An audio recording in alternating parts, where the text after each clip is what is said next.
presents, and the first present that I open, Jasper is going crazy on the mic. If you're wondering why the mic is moving, if you hear anything, he's rubbing his face all over the mic. Jasper, you're being very ridiculous today. Look at this. There he goes. Okay, so first of all, Yeah, exactly. First of all, as a fellow cat-owning style person, I can relate to this issue. Very often, my cat wants to rub its face all over the microphone while I'm trying to record something. But do you know what I do when that happens? I very quickly remove my cat from the top of my desk so it doesn't continuously sound like shit while I'm trying to do something. I just think that that's the courteous thing to do in that situation. And anytime that it does actually come through, I delete the line and re-record it, trying to save your guys' ears, because that's something that I actually care about, unlike DSP. But we are talking about the guy who has continuously coughed and snorted into the microphone for what, 13 years in a row now? I really shouldn't be surprised that he doesn't care about the audio experience for his listeners. I opened my first present, all right, and it is this very nice sweater, as you can see. Now, this sweater can be zipped up as well, but I actually zipped it up, and I'll show you. It looks pretty nice, right? I actually really like it zipped up. The problem is, the sun is out today. So as I was setting up for today's stream, I had it zipped up just like this. And I'm like, oh, it looks good zipped up. Wow, what a nice sweater. I really like this one. Look, it's nice elaborate. Look at the design on it, right? It's the most elaborate sweater that I own. A lot of people are saying it looks like a cardigan. I have no clue. Maybe it is. I don't know the criteria for what's a cardigan or what's just like a normal sweater or whatever. I have no idea. Look, I'm not going to sit here and tell DSP what he can and can't wear. That's not what I'm here to do. I'm not exactly the pinnacle of fashion either. But what I can tell you is that your audience actually doesn't give a shit what clothes you're wearing on your stream, DSP. I can't believe you continuously give us these clothing segments like you do. And it's only more crazy to me because I know that these segments only started appearing after LTG specifically told you to go and work on your sexy. So like I said, if you want to wear your little cardigan, that's fine. But I will tell you that you look kind of goofy in it. It's not exactly your style and it's very obvious, and that nobody actually cares what you're wearing, so just wear your clothes and shut up. It's not some focal point of your stream, at least it shouldn't be. All right, but the other thing I like is that it's a color I don't have. Like, I don't have any clothes of this color, so it's perfect. It like accentuates and expands my wardrobe options. Yeah, accentuate and expand are not synonyms. Accentuate means to make something more noticeable or prominent. I don't know what this new color that you're wearing has to do with any of that. What about this color makes anything more noticeable and prominent in your wardrobe? The only thing that that color is going to accentuate is all of the earwax that you're going to wind up wiping all over it during your streams. Right? It is warm and cozy, but the problem is the sun is out today. So I'm sitting in the office with it zipped up. I'm like, oh, like I'm getting hot. I started sweating. Like, I'm not even kidding. Like, my chest was sweating. I was like, oh, what the frick? It's friggin' winter. And I'm sweating wearing a sweater in the house. Why? The heat doesn't reach this office, just to make it clear. It's not like my heat is blasting in my house and it's hot in here. The heat does not reach this office at all. The problem is the sun's out. And when the sun is out, it beats on this office wall and heats the office up. So I unzipped it. And that's what I'll have to do. It's 100% a cardigan. You guys think so? This is a professional video game streamer. He is supposed to be playing video games. That is his primary form of content. I know that might be hard to believe between all of the begments, the weather segments, the cardigan segments, and all of the other shit that he does, but he's supposed to be playing video games. That's what he's known for. I just thought it was important to remind you in case you were starting to forget. Because even though this clip has only been running for 1 minute and 30, I feel like it's already been an eternity focusing on this stupid goddamn cardigan. Okay, if it's a cardigan, it's a cardigan. I'm rolling with that. I'm going to say it's my Christmas cardigan. A gift for my wife. I really like it. So, I think it's comfy. It looks nice. It's all good. And it's nice, too. I can wear this outside, too. Like, it's not just something you wear around the house, right? I'm sorry, but what the hell does that even mean? It's something that you can wear outside. You don't only have to wear it around the house. DSP, you're a 41-year-old goddamn adult. You can wear whatever you want when you go outside. Nobody cares. If you really wanted to, you could go to goddamn Fred Meyer in your PJ pants. I get what he's saying. It's something that's formal enough to be seen outside in public in. It's not something as informal as PJ pants or something like that. But it just seems like such a nothing statement to tell people that you can wear it outside. Yeah, of course you can. Why are you wasting our time? But I'm hoping, like, if I get hot, I have to unzip again. That's why I had it unzipped to start. Because, man, it gets hot wearing this thing indoors because of the sun on the office. If it were a cool, rainy day outside, it would be perfect, you know? But what are you going to do? So, anyway. So this is my first gift, and my wife also got me some cologne. Here's the thing, we used to wear cologne and perfume, not expensive ones, by the way. I want to make that clear. We would go to like the discount stores, like TJ Maxx or Marshalls, and whatever they have on sale in there. You know, you would grab a bottle for like between 10 to 30 bucks, and it would be like a giant bottle that would last you like a year, right? I love that whenever he talks about how he wears something or he purchases something, he always has to clarify that it's not expensive. Which, when you're as destitute for money as DSP lets on that he is, that's probably a good thing. You should be shopping frugally. You should be spending your money very wisely. But it's kind of a double-edged sword when it comes to DSP, because everybody can track how much this man is making. So the question then becomes, if he's being so frugal when it comes to things like clothes and cologne, what is he spending his money on? I mean, we all know what the answer is. Obviously, it's Total Wine and Pulling Hogan's. It's a classic around here. I'm just saying he'd probably draw less attention to it if he didn't bring up money all of the time. He might actually get away with spending more money more ridiculously if he just didn't talk about it all the time. Because every time that he mentions how expensive something is or isn't, it only makes people think about his money more. So that's what we used to do. We used to wear cologne and perfume all the time pre-COVID. And then when COVID hit, it just screwed everything up. Like, we stopped going out.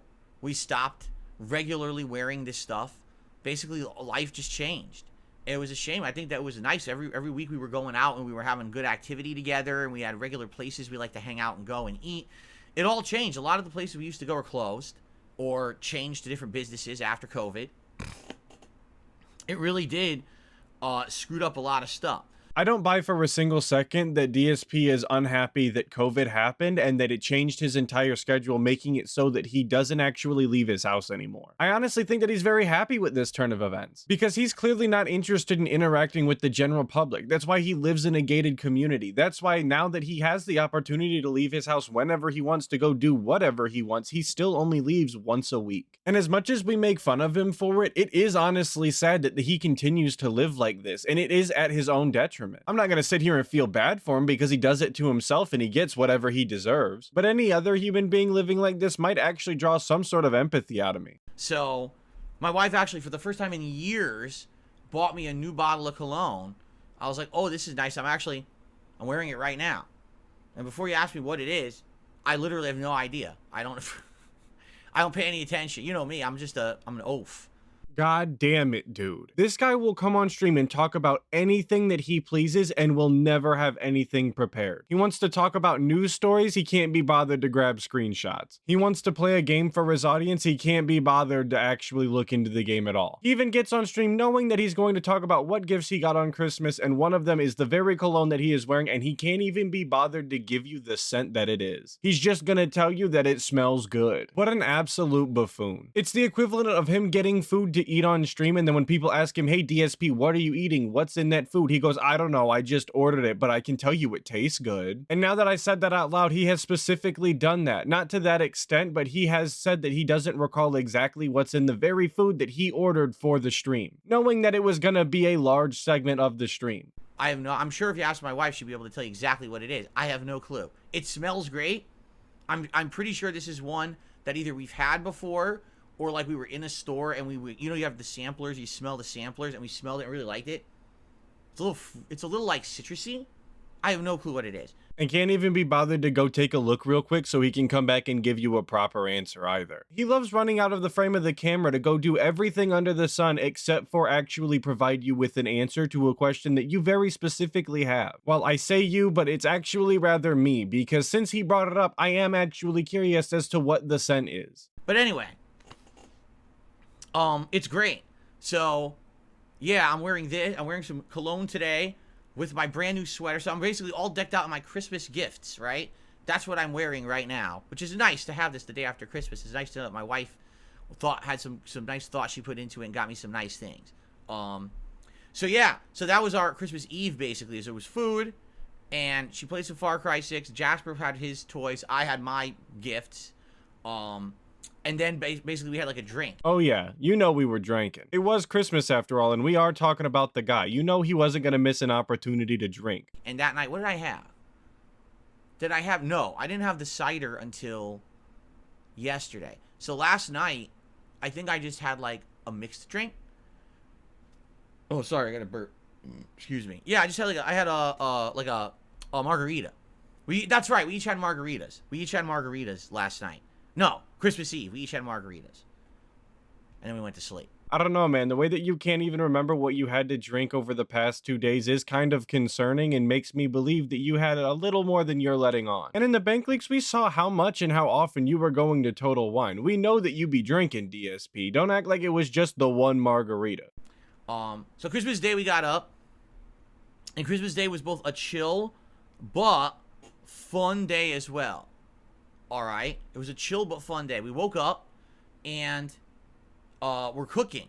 We were cooking breakfast together, and so we had scrambled eggs with cheese and a little bit of bacon bits, and we had turkey sausage that was frozen. We just we warmed it up, and waffles that we tossed in the microwave, not the microwave, the toaster.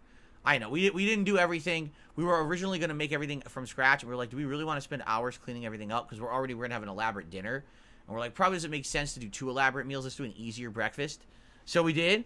So I gotta ask why it was worth really mentioning in the first place. Why didn't you just say that you had a very stock standard, easy to do breakfast in the morning since that you were gonna do a more elaborate meal for dinner? Why did you continue to give us all of the details about every individual thing that went into your breakfast? Especially when some of it were simple things such as frozen turkey sausages and frozen waffles. As a male-style human who also enjoys frozen waffles, I'm not upset that you ate frozen waffles. There's no shame in that. But you're well aware of the kind of audience that you have and how people microanalyze everything that you say. So obviously there is going to be detractors out there who are not happy with the breakfast that you decided to make for yourself. So I have to ask, why did you bother giving all of the details and not just leave it vague? You could have just said that you did a pretty easy breakfast. You know, just some eggs, sausage, and waffles. You didn't have to go out of your way to tell us that everything was frozen. Like I said, no shade from me, but you're asking to be called lazy. And as we were eating our breakfast, we had Christmas music playing, which was nice.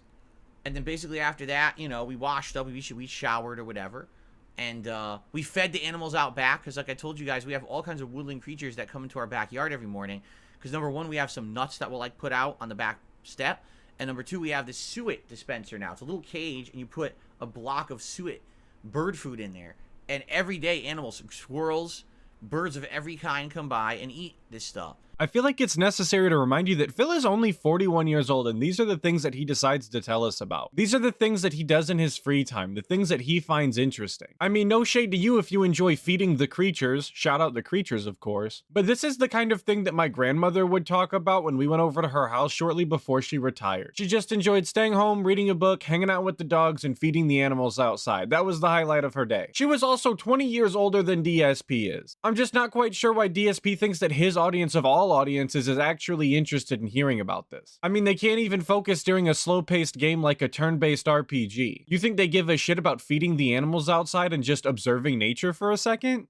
And it's really nice because we had a ton of animals in the backyard, and that gave Jasper something to do. He was so excited to see all these wild creatures out there, running around and having a good time. So he loves that. Like I said, I've always told you guys, this is a cat house, a cat style house, like with all the windows, with the amount of space to run around in, the things to climb and jump in, and then having a backyard where we can have all these wild creatures come by. He loves it. So he was having a great time yesterday with that. You know, my family's had cats growing up my entire life. I currently have 4 cats in my household right now, and I've known tons of people who have cats. And not one time ever do I recall anybody describing their house as a cat-style house. I'm not quite sure what the prerequisites are for being a cat-style house, in all honesty. I have windows. My cats like being in the windows. Does that automatically qualify my house as a cat-style house? Is that something that I can mention when I list my house for resale eventually, that it's a cat-style house because cats lived here at one point? And honestly, saying it like that, it sounds like it might actually bring the sale value down, so I might not want to do that. It just seems like very strange wording from DSP. Like I said, I've never heard anybody say that before, and I probably never will again. Geez, all the things we did over the course of the day. So, my wife definitely played more Far Cry 6. She got further into the game, which was nice. I watched her play. And look, I'm not the arbiter for what makes a very meaningful Christmas or the difference between a good and bad Christmas, right? Don't get this misconstrued. But it did strike me as kind of strange and sad that one of the things that they decided to do on Christmas Day was play Far Cry 6. Maybe that's the way that they enjoy spending time together the most, and who am I to knock that, really? But it definitely strikes me as a strange relationship nonetheless. Because when I imagine the scenario, it's just the two of them sitting on the couch together, which is fine, but she's obviously playing the game and he's probably doing what? Scrolling through his phone, looking through Twitter, or pulling Hogan's on Christmas Day. It just doesn't sound very meaningful. It doesn't sound like they're enjoying each other's company. Maybe I'm just not imagining it how it actually happened, but just going off of the information that we have about how these two people interact with each other, I don't really think that I'm all that far off. We had all kinds of stuff. We had a box of chocolates. I told you, we bought a box of chocolates when we had gone to Costco a few weeks ago, and it was like a holiday themed box of Belgian chocolate. So we opened it up and we had some of those. My wife doesn't really like white chocolate. I think it's okay. So I ended up having like 2 or 3 chocolates that were all white chocolate style. Yo, shout out all my white chocolate style enjoyers. Big ups. One of them had like cookie pieces in it. One of them was supposed to have pistachio, but didn't really taste like pistachio. The one that I had that I really liked, it was so weird. It was supposed to be like tiramisu, and I ate it. I was like, it tastes nothing like tiramisu, but it tastes like a chocolate cookie cream, and it had like cookie pieces in it. I was like, dude, this chocolate's really, really good. And my wife had a couple too. I think one had like strawberry in it. She loved the strawberry one. So we had some of that. And this guy just can't tell you about anything without having to complain about it all the way through. And I know that's gold coming from me because I do this, but he's supposed to be putting on a positive, robust stream for his audience, and every single thing that he decides to talk about, he just has to dog on. He has to talk about it negatively. When he was talking about his stupid cardigan, he had to complain about the weather and how hot it was, that he couldn't zip it up. When he was telling you about his cologne, he just had to tell you all about how COVID messed everything up and they don't go out nearly as much as they used to, even though they still go out every single week. I guess you could say that he didn't complain about Far Cry 6. I'll give him that one, I guess. But then he immediately followed up with talking about these chocolates that they ate together, and how she didn't enjoy white chocolate, and all of the ones that he ate didn't taste like the things that they were supposed to taste like. I mean, dude, you could be a little more positive. It was Christmas Day that you're talking about. I mean, you could at least pretend a little bit like you had an enjoyable time. Over the course of the day, I had a couple drinks. I had like some of the apple whiskey that was in there. That was nice. I actually had a few shots of the peanut butter whiskey over the course of the day. What else did we do? So dinner was very elaborate. So first of all, our dinner protein was donated by my parents. It was one of their gifts. They actually had given this to us before Thanksgiving, but we opted to save it till Christmas. And he talks like such an alien. Our dinner protein was donated by my parents. First off, who's calling it dinner protein? No one is saying that. Stop saying it like that, you friggin' weirdo. And why are you saying it was donated like they're one of your dents? And it's not even the proper use of donation, because that would imply that it's going to some sort of charity. And while I would agree that you are kind of a charity case, you are not actually a charity. So it's not a donation. They just gave something to you, and that's okay. My mom gives me stuff all of the time. But what I don't do is just sit here and act like she's another one of the dents giving me free shit like you do. So what it was these turkey breasts, which are pretty small. They're only like this big, okay? But they're stuffed with stuffing and cranberries, and then they were tightly wrapped with bacon. So what you do is you roast these in your oven for like 45 minutes, and the outside, the bacon becomes crispy and full of flavor, and the turkey absorbs the bacon flavor. So as you're eating it, you're like, wow, it's like turkey flavor, or a bacon flavored turkey. Who knew that if you wrapped food in bacon, that when you cook them together, that the bacon would just soak into the thing? It's like DSP has never had anything wrapped in bacon before. It's not exactly a foreign concept to most people, and I don't know why he's sitting here pig-splaining it. Which is amazing. Never had that before. And the stuffing actually tasted really good too.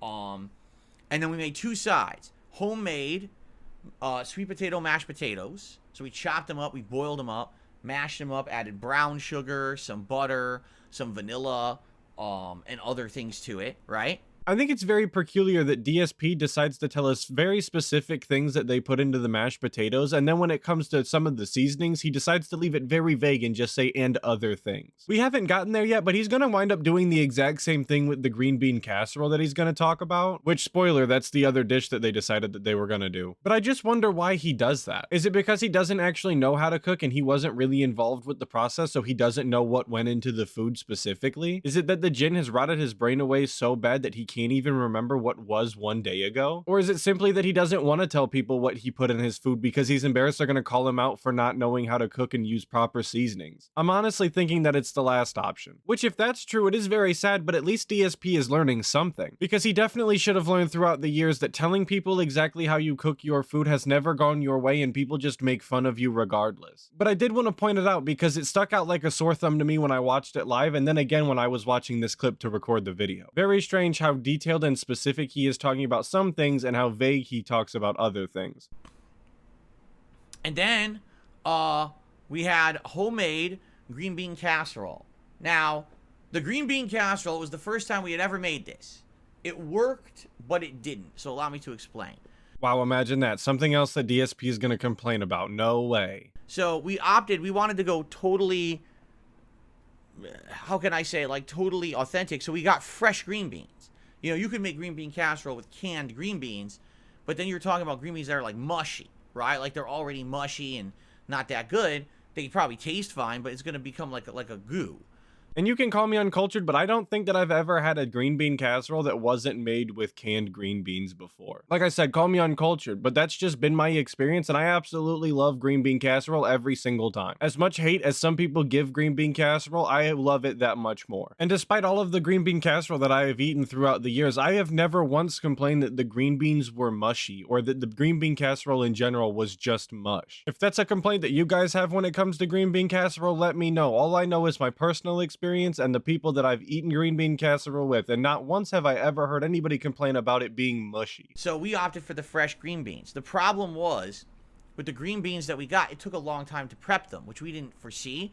So we're standing there, we're like, so should we warm up the oven yet? Well, wait, let's prep the green beans first. And it took us, no exaggeration, like 40 minutes, because we had to go through all the green beans, cut off the ends, wash them all, chop them into smaller pieces, and put them aside. It took forever. That process absolutely should not have taken you 40 minutes. I am by no means a chef, but it absolutely did not take me, that long to prepare green beans before. I might not have been using them for green bean casserole, but I have used fresh green beans before to cook. And like I said, 40 minutes is absurd. I'm struggling to even imagine why it would have taken anybody 40 minutes to cut, clean, and chop green bean. It's like, oh my God. We definitely next time are probably not going to do that. So then, what do we have in the green bean casserole? There was like cream of mushroom soup, some cheese, some of those fried onions that are like breaded fried onion crunchy thingies, whatever they're called. Put those in. Some seasonings. And my wife was seasoning it with like salt, pepper, and other things like that, right? So there's that vagueness again, right? Salt, pepper, and other things like that, right? But I feel like I have to ask, why is he pig-splaining green bean casserole to anybody? If they don't know what it is, first off, have they been living under a rock for all of eternity? And second of all, if they really cared that much, they could just look it up. I don't know why he assumes that his audience has an aversion to looking things up the same way that he does. Because they've proven multiple times on many occasions that they don't have that aversion because they have to walk DSP through every single game that he plays, regardless of whether they have played it themselves or not. So we did it all, and we tossed well, my wife made the mashed potatoes first, put them aside, and then we tossed the turkey into the oven for like 20 minutes, and then we added the green bean casserole after. So the turkey cooked for like 45 minutes, and I think the green bean casserole cooked for like 25 minutes. And the truth is, we cooked it exactly the right amount, because when we took out the casserole, it was perfectly crispy on top. And if we had left it in more, it would have burnt. We knew that. We saw it. Like, oh, that definitely would have burnt if we left it in longer. So we're glad we took it out when we did. The problem is, because we had used fresh green beans, they were more crunchy. I was okay with that, but my wife didn't really like that. She was like, man, I'm so used to green beans not being this crunchy. So the flavor was good. Like, the flavor was, like, tasty. We actually really liked the green bean casserole, the flavor. But having them be more crunchy was a little weird because, you know, how often do you actually eat fresh green beans? We don't. We usually would buy like canned veggies. And you didn't think about that before you decided that you were going to use fresh green beans for your green bean casserole? And the texture of fresh green beans is exactly what you were looking for, because you specifically said that the reason you decided to go more authentic and get fresh green beans was because you didn't want the green bean casserole to be mushy. But then when your soulmate actually ate a crunchy fresh green bean, she decided that that wasn't what she wanted anymore? She didn't think about that beforehand? I don't know, man. It just seems like poor planning to me. Which I know shouldn't come as a surprise to me, being that we are talking about the the guy, but he really never ceases to amaze me with how incompetent he really can be. It just kind of sounds like going to a sandwich shop and asking them to toast your bread specifically because you don't want your bread to be soft, and then when you get your sandwich you complain that the bread is too hard. And that's not even saying that it was burnt, it was just toasted, and you're complaining that it's hard. A complaint that Kat has probably never had to vocalize. So it was a little weird. They were all right. Let me put it that way. Like, the flavor was good, but yeah, it's not the consistency you're expecting. So it's not as good as you probably would think it would have been. I still liked it, but basically what it was, we ate all this food, right? So the turkey was amazing. The mashed potatoes were good. The casserole was like, all right, but not as good as we thought it would have been. And then it's like, oh, okay. So now it's time to clean up. Oh, no. Oh no, you guys, he actually has to clean up after himself after he makes a meal. What is he gonna do? This is a 41-year-old man who is grappling with the fact that he has to clean up the dishes after he makes a meal. That's absolutely insane to me. These are the real stressors in his life. The fact that he has to do the dishes. The fact that he might have to wipe down the countertop. I really struggle to see how DSP has made it this far in his life. If the smallest inconveniences, such as having to do the dishes after he makes and eats a meal, is really something that's important enough that he's gonna talk about it on stream. Dude, so many dishes. Just for that, for those 3 things we just described, you know, just to make the mashed potatoes, you've got the pot you boiled them in, you've got the bowl that you mashed them in, you got 100 utensils and things. You know, for the green bean casserole, we got the multiple cutting boards, the strainer, you know, all the utensils, the things we used to mix it with and serve it with, and then the pan that we cooked it in, and then we got the pan that we baked the turkey in, and that all, you know, it had stuck to the pan, because that's the thing, you're cooking on bacon. Bacon's going to stick right to the pan. Even using cooking spray or whatever, it still sticks. There's nothing you can do about it. So now you got to scrub the pan. Dude, it took so long. So there's really 2 options when it comes to doing dishes when there are a lot of them because you're doing a larger style meal. You can either 1, pile them all up and do them at the end, which is not personally my favorite thing to do, or you could take the second option, which is just to do them as you use them. Because he specifically said things like a bowl to mash the potatoes in, and the cutting boards to cut the green beans and potatoes on. Like, those are things that got used and got set to the side and could have been done while you were waiting for the turkey and green bean casserole to cook. Or hell, even while she was seasoning the food, you could have been doing the dishes. I'm so anti-dishes after dinner that I won't even sit down and eat the meal before all of the dishes are done. Because I know that after I eat a good meal, I definitely don't want to immediately get up and start doing chores. But again, this is just poor planning and thinking on DSP's part. He'd much rather sit on the couch and pull Hogan's than actually do the dishes while the food is cooking. But you'll notice that I only listed 2 options there. It was do the dishes after or do the dishes during. There was no third option that said do the dishes after and complain to your stream about it and act like you're the biggest victim on the planet because you had to do the dishes. So the food was good. Like, we really enjoyed our Christmas dinner. But the prep took like over an hour. The cooking took 45 minutes. And then the cleanup afterward took like another hour. So you're talking like 3.5 hours out of our day for dinner, right? Out of a day that we wanted to relax. And for 3.5 hours, we were essentially just cooking, baking, cleaning. Oh. And I've never heard anybody complain so much about making and eating a dinner on Christmas Day. If these weren't things that you wanted to do, DSP, then just don't do them. I've been to many Christmases where there were over a dozen people there, and my grandmother and my mother and my father and everybody that was involved in the cooking process and the cleaning process never once complained about how much there was to do. It just seems shitty to complain about having to clean up a meal that you made for yourself on Christmas Day. That's the frustrating part. If you have a big family, and you put a lot of work into having a homemade meal, number one, I certainly hope that your family appreciates it, because it's a lot of work. You know, I'm an adult, I get this. I really now have grown to appreciate what my mom and dad used to do for us when I was a kid. And in fact, I called my mom on Christmas Eve, and I personally thanked her. I said, I just want to let you know I'm really thankful for the holidays and the way that you did up the house and everything back then, because now I have these really nice memories of all of that, and I can tell my audience about it. And they want to know. They want to hear about what I did when I was a kid. They're very interested. And it's nice to have these really positive memories to share with everybody. And I really am thankful for that.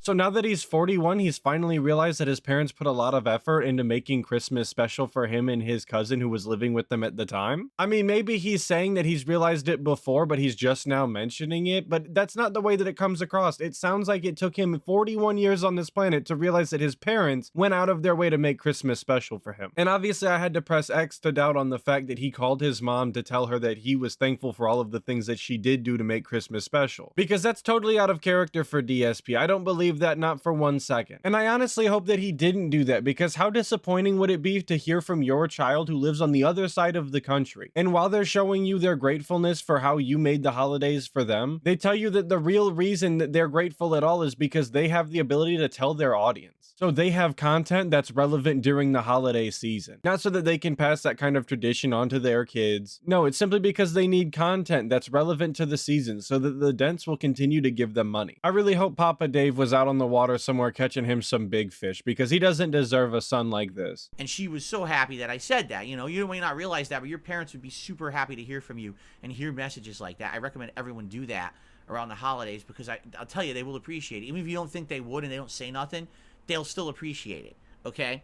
And while I don't think that DSP actually went out of his way to call his mom and say nice things to her, he does have a point here. This is one of those times that I actually have to agree with DSP. Please get into contact with your parents if you're in a good relationship with them, and let them know that you appreciate them and that you are thankful for all of the things that they've done for you throughout the years. Let them know some of the specific things that you think about that were very meaningful and robust to you in your life. They absolutely would appreciate it, I promise. So anyway, if you have a big family, right, and you do all that work, then you're feeding 1 million people, and it seems like it's worth it. When there's only 2 of us, it's me and my wife, right? And you're doing all this work. Yeah, who could have guessed that actually cooking yourself a decent-sized meal was more complicated than just ordering DoorDash and throwing the trash into the garage with the rest of it? Like I said, who knew? And you're like, and the other sad fact is there was no turkey left over. We had just enough for the 2 of us.